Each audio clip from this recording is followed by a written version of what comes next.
ধরনের অনিয়মের মধ্যে ঢুকে তাদের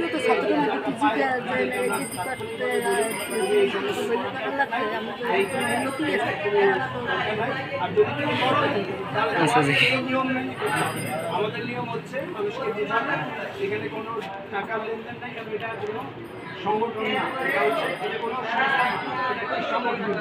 সংগঠনের উদ্দেশ্য হচ্ছে জাতির কাছে একটি আইন পাশের উদ্যোগ নেওয়া, জাতির কাছে পুরো বাংলাদেশের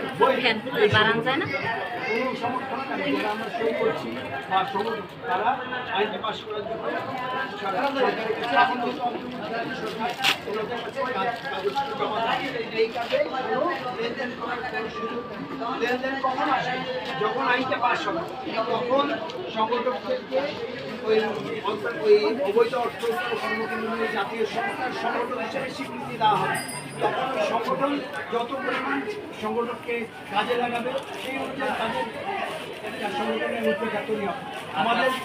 আমাদের কাগজে বলা আছে যে আইন পাশ হলে আইনের রূপরেখাটা, আমি যেহেতু তোমরা ছাত্র ওখানে ভালো মতো বুঝবে, আইনের রূপরেখা ওদের কাছ থেকে নিয়েও এখানে বলা আছে 100 কোটি টাকা সরকার ঠোক বরাদ্দ দেবে।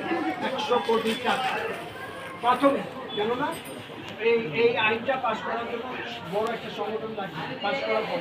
সুতরাং ওই পর্যায়ে আমরা লেনদেনের ব্যাপার আসবে। তার আগে যদি কেউ লেনদেন করে অহিংস গণঅভ্যুত্থান কোনো লেনদেন করতে পারবে না। অহিংস গণঅভ্যুত্থানের কোনো সংগঠন কোনো আবেদনকারী কাউকে 1 টাকাও দিবে না, কাউকে 1 টাকাও দিবে না।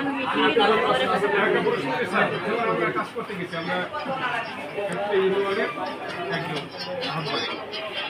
আমাদের কাছে প্রশ্ন করেছে আপনাদের এই ফর্ম স্যার আপনাদের ডকুমেন্ট আছে, সেক্ষেত্রে আমরা কি বলতে পারি? আমাদের কাছে তো যে আপনাদের ডকুমেন্ট আমি কি আমি এর উত্তরটা দিয়ে দিই। ছাত্র সংগঠন, ছাত্র বৈষম্য বিরোধী ছাত্র আন্দোলনে ওরা যখন আন্দোলন করলো তখন কিন্তু ডকুমেন্টস চেয়েছিল না, কেন?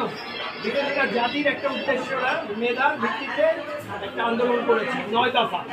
প্রথম যেটা বলছি 9 দফা, 9টা দফা দিয়ে দেন, আমরা মেনে নেই, আমরা বাসায় যাবো।